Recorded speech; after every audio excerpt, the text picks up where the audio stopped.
On a versé 2 provisions, enfin 2 acomptes à M. Latil à sa demande, à hauteur de 109 000 € au global, et on attend le jugement définitif, normalement qui devrait intervenir avant l'été, pour lui verser le solde final. Voilà. Merci. On avait, je crois, déjà parlé lors d'une question. Oui.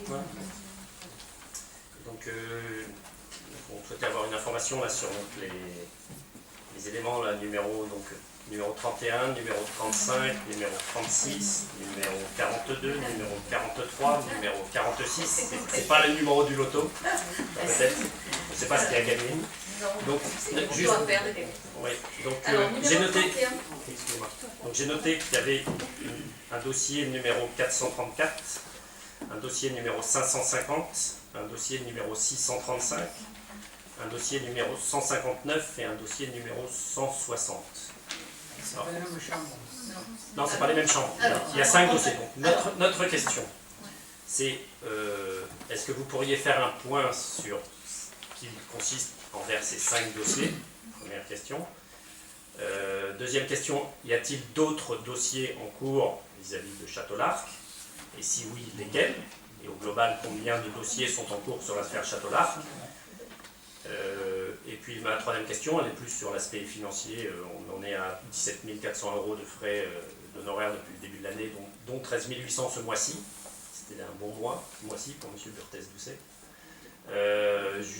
Jusqu'où ça va aller, à combien on va finir, voilà. Sur l'aspect financier, on aimerait bien avoir quelques éléments. Voilà, là nous n'en savons rien, à partir du moment où les gens sont procéduriers, ce n'est jamais nous qui attaquons, hein, ce sont eux qui attaquent. Alors, pour la numéro 31, c'est voilà. Un mandat, Vous traînez en justice pour 260 millions. Voilà. Donc, alors, pour la numéro 31, ce dossier, c'est l'attaque du PLU, donc adopté le 27 février 2008. Donc, ils cherchent à faire tomber la procédure. Et là, ils ont demandé, si vous voulez, maintenant ils attaquent sur la forme plus que sur le fond. Et leur argument, c'est ce PLU n'est pas valable parce que les convocations ne sont pas arrivées à temps chez les conseillers municipaux, en particulier de la minorité. Donc, ils ont demandé la communication des convocations, de la note de synthèse et des extraits de main courante, puisqu'à ce moment-là, les convocations au conseil municipal étaient, pour la minorité étaient distribuées par les policiers municipaux qui allaient mettre les documents dans les boîtes à lettres. Donc, effectivement, ils ont donc demandé ces mains courantes. Alors, au départ les mains courantes, si vous voulez, sur les mains courantes, il n'y a pas que les convocations, le travail, en fait, il y a la journée des policiers municipaux sur les mains courantes d'une journée. Donc, il y a effectivement tout ce qui se passe dans une journée à la police municipale, y compris, et vraiment, ces jours-là, y compris, effectivement, les convocations pour le conseil municipal. Mais il y a peut-être des choses qui me paraissent peut-être non communicables. Donc, au départ, monsieur Denis Belkacem avait dit, moi, je veux quand même un papier d'un juge me demandant de donner ses mains courantes, parce qu'il peut y avoir n'importe quoi, hein, des gens qui viennent de déposer plainte pour des raisons X ou Y, et dont on pensait que ce n'est pas communicable. Voilà pourquoi, au début, nous avons refusé. Et ensuite, bon, finalement, après, suite à une demande plus officielle, nous les avons donnés. Voilà, pour vous expliquer. Donc, ils attaquent parce que nous n'avons pas donné. Parce qu'on n'a pas dit oui tout de suite. Pardon? Parce qu'on n'a pas dit oui tout de suite. Non, on n'a pas donné ce qu'il veut. Ah, tu me demandes. Voilà, au départ, on n'a pas donné On n'a pas donné ce qu'ils demandaient. Parce qu'on a jugé que, bon, ça devait être assez confidentiel ce qu'il y a là-dessus. Bon, ensuite, vous m'avez parlé du 34, on en a parlé, non? Voilà, 35. Alors, là, si vous voulez, lorsque c'est une attaque devant le tribunal administratif de la décision de la commune de retirer l'autorisation de lotir délivrée le 5 août. Vous savez que suite à la décision du Conseil d'État, qui a dit que la commune avait eu raison de refuser le permis de lotir, les autorisations délivrées n'avaient plus de base légale et à ce moment-là, effectivement, nous avons retiré. Et effectivement, ils ont attaqué ce retrait. La numéro 36, c'est l'attaque devant le tribunal administratif de la décision de la commune de refuser la modification déposée pour l'autorisation de lotir. Parce qu'en fait, en deux mots, lorsqu'ils ont vu la décision du Conseil d'État, ils ont déposé une modification de ce permis de lotir pour être plus en adéquation, d'après eux, avec ce qu'avait dit le Conseil d'État.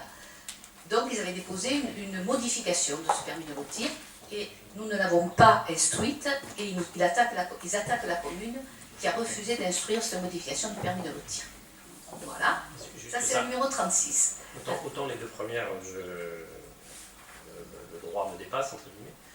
Le fait de refuser d'instruire un permis. Ah, oui. Le terme exact, c'est on a refusé la modification, on n'a pas refusé d'instruire.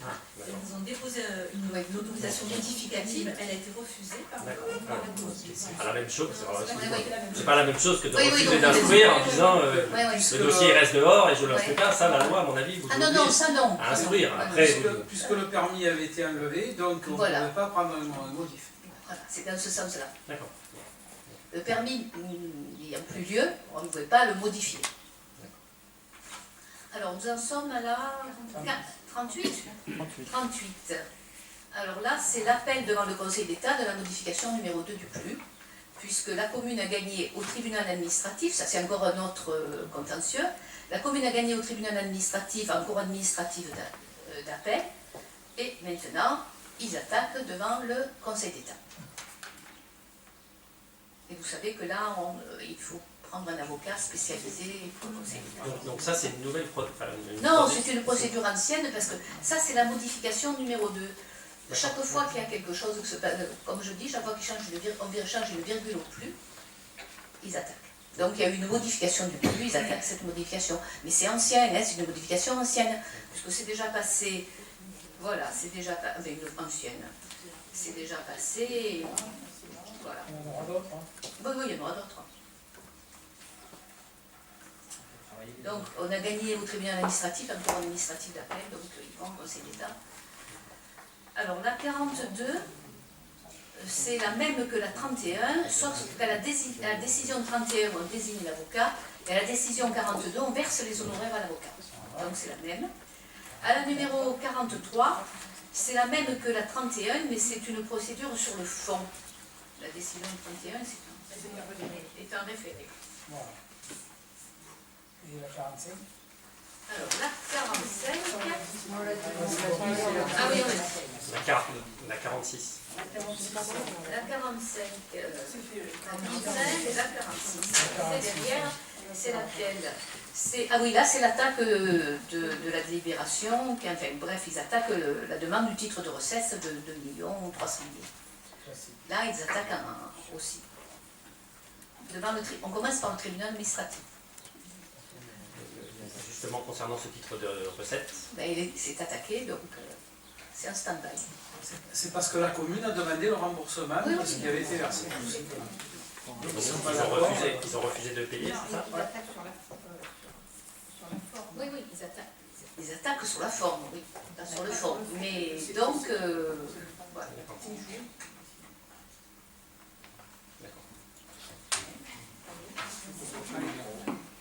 Et donc, voilà, donc ça, vous m'avez donné l'explication. Est-ce qu'il y a d'autres procédures en cours? Là, je crois qu'on les a toutes balayées. C'est déjà pas mal. Ah oui, non, c'est pas ça. Non, c'était la question, c'était est-ce qu'il y en a d'autres qui ne sont pas passés là et qu'on n'aurait pas évoqué? Il n'y a pas de raison qu'il y en ait d'autres, hein. Sinon Non, mais ils peuvent en trouver. Maintenant, si elle est arrivée dans la semaine, c'est clair qu'on n'a pas pu le mettre. Mais ça m'étonnerait. Non, c'était pas. D'accord. C'est ça que je posais comme question. Non, il y en a quelques-unes d'anciennes qui peuvent très bien revenir. Hein. La preuve, la décision de modificative numéro 2, voilà. C'est arrivé bien plus tard. Voilà. Ma question, c'était pas tant de dire, Oui. il sera peut-être à même d'en refaire, comme vous dites, 50 ou 100. Ma question, c'est aujourd'hui, monsieur Burthez-Doucet, vu ses honoraires, il doit être capable de nous dire aujourd'hui, en cours, il y a tant de procédures, c'est-à-dire la 434, la 550, la 635, la 159 et la 160. Voilà. Moi, je m'occupe de 5 dossiers pour FUVO. Voilà. C'est ça ma question. Donc il y a 5 dossiers aujourd'hui en cours, et c'est les 5 qu'on vient de lister. Voilà. Il y en a d'autres.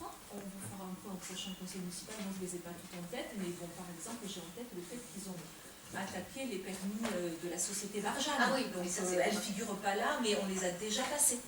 Donc si vous voulez un récap, moi je ne les connais pas tous parce que je crois que depuis 10 ans on en est à plus de 20 procédures. Donc Non, mais il y en a des celles qui terminées, sont- il y en a des en cours, il y en a. Voilà. Nous souhaiterions avoir un état état. des lieux de celles en cours. Ok. Donc, Et je on pense fera que M. passer. Burthez-Doucet doit pouvoir, vous devez savoir celles qui sont en cours, du moins je l'espère, et nous faire un petit récapitulatif, de dire il y en a tant en cours. Je viens de vous dire oui, si Madame le maire le souhaite, au prochain conseil municipal. Alors, Voilà, est-ce on que fait un Madame petit le maire le souhaite? Oui, pas de problème. On fait un petit récapitulatif. Vous en avez quelques premiers exemplaires. Il doit y en avoir encore au moins dans là. D'accord, Il attaque des permis. merci. Bien. Vous avez encore des questions? Nous passons à la délibération 2.1. Demande de classement de l'Office du tourisme. C'est Gaëlle Barthélémy qui nous en parle. Alors, la réforme du classement des offices de tourisme fixant les critères de classement des offices de tourisme a changé. Depuis cette réforme, le classement en étoile n'est plus possible. Pour mémoire, nous avions une étoile. Désormais, un dossier de demande de classement doit être présenté auprès du représentant de l'État. Celui-ci étudie et vérifie la situation de la conformité de l'office de tourisme aux critères de classement en fonction de la catégorie sollicitée. Ces critères traduisent les engagements de l'Office du tourisme. Sur 3 points, la relation avec sa collectivité de rattachement, qui donnera lieu à la signature d'une convention par laquelle l'Office s'engage à atteindre des objectifs contractualisés, puis à évaluer leur mise en œuvre.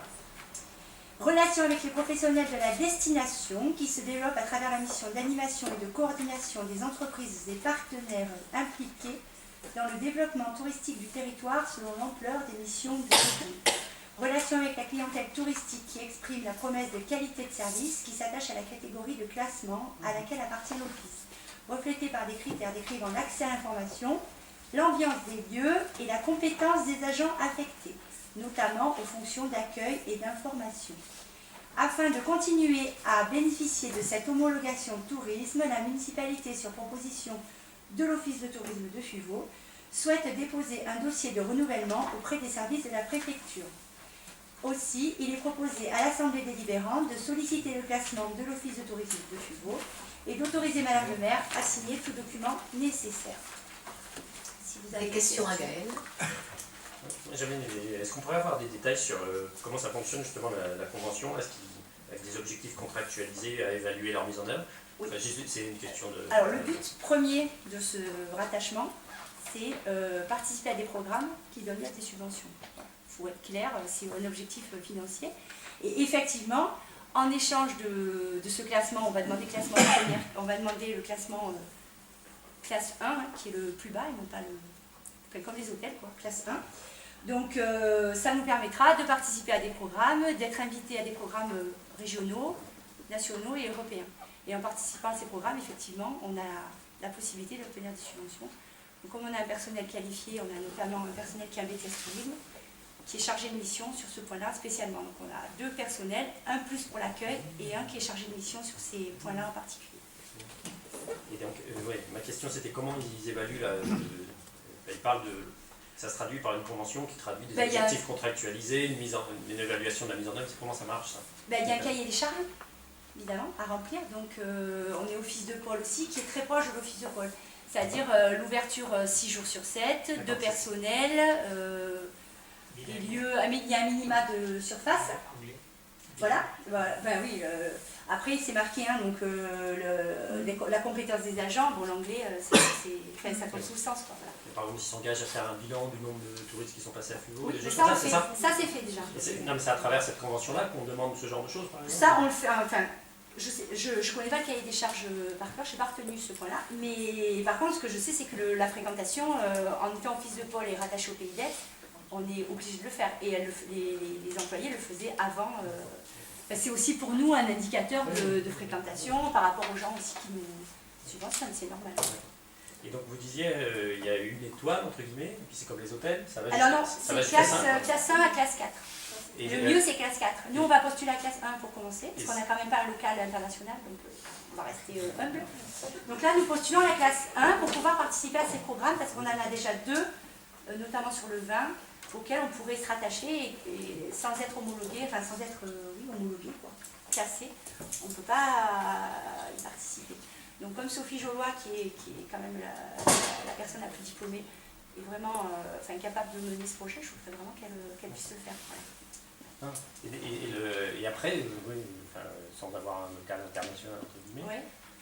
comment ça marche? C'est-à-dire Ben là, classe 2, pour la classe 1, on est bon en superficie, et puis si on postule pour plus, il faudra effectivement D'accord. Il faut modifier mettre les des lieux. moyens ou de la ressource, que ce soit Voilà. la Pour taille de l'instant, on a la l'office, chance, l'office est un office associatif qui a la chance d'avoir une subvention municipale plus un local municipal. Donc pour l'instant, c'est quand même une chance de ne pas avoir payé de loyer par exemple pour l'office. Merci. De rien. Y a-t-il d'autres questions? Donc nous pouvons passer au vote. Alors, qui est contre? Qui s'abstient? Merci beaucoup. Tu as obtenu l'unanimité. Alors, Marie-Dominique Badous pour l'indemnité annuelle pour le gardiennage de l'église. Bon, je ne vais pas tout vous dire, hein. Comme tous les ans à cette période, on va revoter l'indemnité du gardiennage de l'église pour un montant qui reste le même que celui de l'an dernier, 119,55 € pour 2015. Donc je vous demande d'inscrire cette dépense au compte 6282 du budget communal et d'autoriser Madame le maire à signer tout document nécessaire. Des questions à Madame Badous? On vote. Qui est contre? Qui s'abstient? Merci beaucoup. Madame Badous, décision du budget général de la commune. Donc là, c'est une régularisation, donc c'est un changement de compte. Il y a eu, on a voté un budget spécifique pour le cimetière, à la demande du trésorier payeur. La préfecture l'a refusé, enfin ils ne sont pas d'accord, entre eux c'est pas très clair. Donc pour payer le fournisseur qui lui malheureusement n'y est pour rien dans tout ça, on passe cette décision pendant que les administrations se mettent d'accord et après on verra ce que... Voilà. Hein. Donc on vote en réalité le paiement du fournisseur des équipements du cimetière. Voilà. Donc il s'agit de 22 800 €, parce qu'il s'agit d'une petite société qui a quand même besoin de payer. Enfin, on ramène la dépense de manière à pouvoir la payer. Voilà, c'est tout. C'est tout. Et C'est un jeu d'écriture. et quand on l'avait fait, c'était à la demande Du trésorier. comptable, il me semble que vous Et avez là, la expliqué ça. demande du préfet, on revient en arrière. Et le trésorier comptable, il ne peut pas se mettre d'accord avec le préfet avant de nous le demander. C'est Ça en nous évitera de... vous voyez, Ils n'ont pas la même vue des choses. non, mais qu'ils aient des divergences de vues, ça nous arrive aussi, vous voyez, c'est pas, ça c'est pas très grave, mais que ça se traduise par des allers-retours dans des conseils municipaux dans lesquels on vote, on revote, on dévote, on redévote, on retricote, je pense que ça n'apporte pas beaucoup de clarté, vous voyez, dans ce genre de choses. Ma question c'était, est-ce qu'il n'est pas possible que le trésorier se mette d'accord avec le préfet, qu'après il nous sollicite pour faire... On est très mal placé pour dire au trésorier, écoutez, vous n'êtes pas très cohérent, allez voir le préfet. Sauf quand on a des exemples de cas où le préfet n'était pas d'accord et où on a dû revenir en arrière, parce que je pense qu'il doit pouvoir comprendre que notre travail de conseiller municipal, c'est pas de faire et défaire. On en a parlé à Madame le trésorier et bon, elle reste un petit peu sur sa position et lui reste sur sa position. Donc on va arriver à trouver quand même un consensus. Mais enfin, pour l'instant, il s'agit de payer il s'agit de payer le fournisseur. Il s'agit de payer nos dettes. Et donc je vous demande d'autoriser le virement de crédit tel que présenté ci-dessus et d'autoriser Madame le maire à signer tout document nécessaire. Y a-t-il encore quelques questions? C'est bon? Donc nous passons au vote. Qui est contre? Qui s'abstient? Ben, merci beaucoup. Alors, 3. Association du souvenir français, subvention pour l'exercice 2015. Michel Letou. Le dossier de demande de subvention de l'association du Souvenir français est arrivé après le vote du budget primitif 2015 et n'a pu être acté lors de celui-ci. Il a été instruit par les services et les élus et est complet. Aussi, il convient que l'Assemblée municipale délibère le montant de la subvention accordée à cette association. Ainsi, il est proposé à l'Assemblée délibérante d'octroyer une subvention de fonctionnement sur l'exercice 2015 d'un montant de 350 € au Souvenir français, d'autoriser Madame le maire à donner tous les documents nécessaires. Est-ce qu'il y a des questions à Michel? On peut débattre des critères. Nous attendons toujours les vôtres. Hein.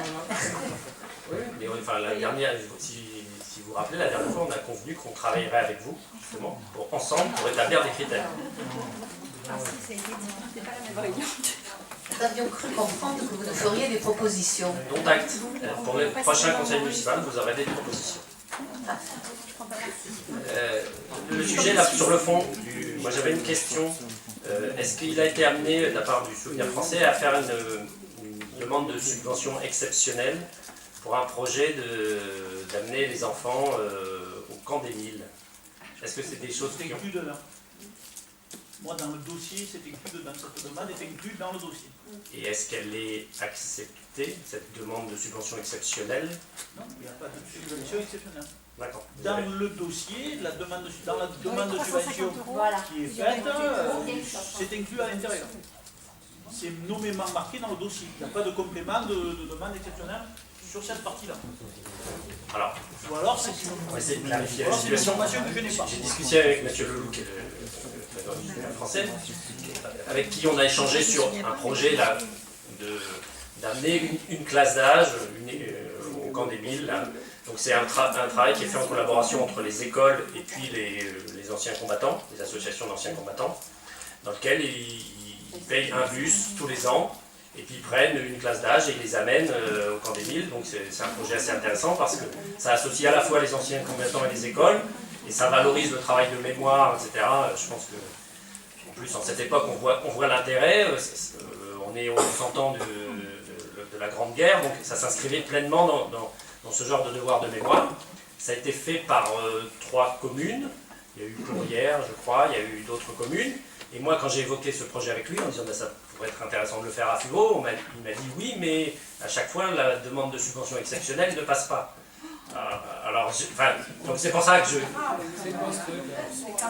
Bon, Michel Liotto, C'est pour ça que je vous pose la question. Est-ce qu'il y a eu un refus ou est-ce qu'eux n'ont pas fait la demande? Moi, je n'en sais rien, je n'ai pas vu le dossier. Dans le dossier que j'ai eu entre les mains et que nous avons analysé, il n'y a qu'une seule demande du président et une lettre formelle du président et signée de sa main qui demande une subvention de 350 €. Oui.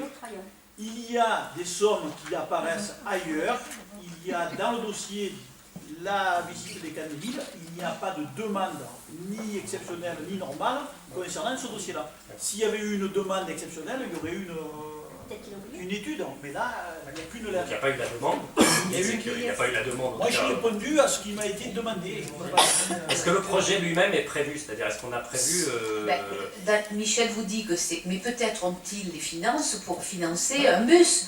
Donc, ils ont une subvention de 350 €, mais peut-être avaient-ils quelques sous et les 350 € supplémentaires leur suffisent. Ça. Puisque c'est inscrit, d'après ce que dit Michel, hein, voilà.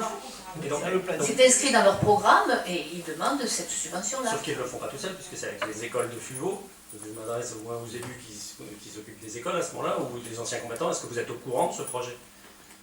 Non, et je n'ai pas forcément besoin de lettres, puisqu'il s'agit probablement d'un projet pédagogique qui se déroule sur du temps scolaire, à la libre discrétion des enseignants. Donc je ne suis pas au courant, mais je m'en offusque pas. Et est-ce que vous savez si ça va se faire ou pas? Non? C'est dans le budget du Souvenir français, donc c'est qu'ils envisagent de le faire. Michel, est-ce que je réponds là, mais voilà. Après, c'est eux qui gèrent ça avec l'enseignant. Non mais très bien, la finalité c'était que ça puisse... Enfin, moi je trouvais que c'était un très beau projet et que ça puisse se faire. Après, Ils ont déjà pris des classes sur d'autres communes. oui, c'est ce que je vous disais. Ils ont déjà pris... Ça s'est déjà fait dans 3 communes. C'est pour ça la question de est-ce qu'on peut le faire? Ouais. Merci. Oui, juste pour revenir sur les critères, j'ai sous les yeux le compte-rendu du conseil municipal du 19 janvier. Donc vous avez déclaré, nous allons créer un groupe de travail auquel participeront un certain nombre d'associations et de représentants, etc. Donc nous avions posé la question, pourra-t-on être associé à ce groupe de travail? Et votre réponse était, bien sûr, dès qu'il sera créé, vous y serez associé. Donc ce groupe a-t-il été créé? Et pouvez-vous nous dire quand est-ce qu'il sera créé pour qu'effectivement on puisse vous faire remonter des éléments et les apporter en séance? Franchement, je peux vous dire si c'est demain ou après-demain, ça va être fait, mais peut-être pas demain ou après-demain. Là, pour l'instant, nous sommes il y a le budget supplémentaire et il y a un tas de choses à travailler, mais ça va être fait. On est tout de même là sur des éléments qui sont tracés dans le compte-rendu du conseil municipal. Donc mais j'en suis convaincue, mais vous nous avez dit que la fois prochaine, vous nous en avez. On en proposera, Voilà. ça initiera le groupe de travail. Voilà. Ça sera des données d'entrée. D'accord. Mais en tous les cas, le groupe, c'est vous qui le constituez, me semble-t-il. Simplement pour préciser qu'effectivement, lorsque les critères seront créés, à l'occasion de ces réunions et de ces groupes de travail, ça ne sera valable effectivement que sur le budget suivant. Puisque là, on a passé le budget effectivement 2015 avec le vote de l'ensemble des subventions. Donc on a un tout petit peu de temps, on votera probablement le budget en décembre, donc c'est vrai qu'on a le temps de se réunir pour le faire et pour définir des critères ensemble. On n'aura peut-être pas autant de... puisque entre les dotations de l'État qui baissent fortement, plus de 200 000 € pour cette année et sûrement encore plus l'année prochaine, on essaiera de faire au mieux, mais ce ne sera pas simple. Et la CPA qui n'existera plus parce qu'elle aidait quand même les associations, ça sera particulièrement difficile sûrement.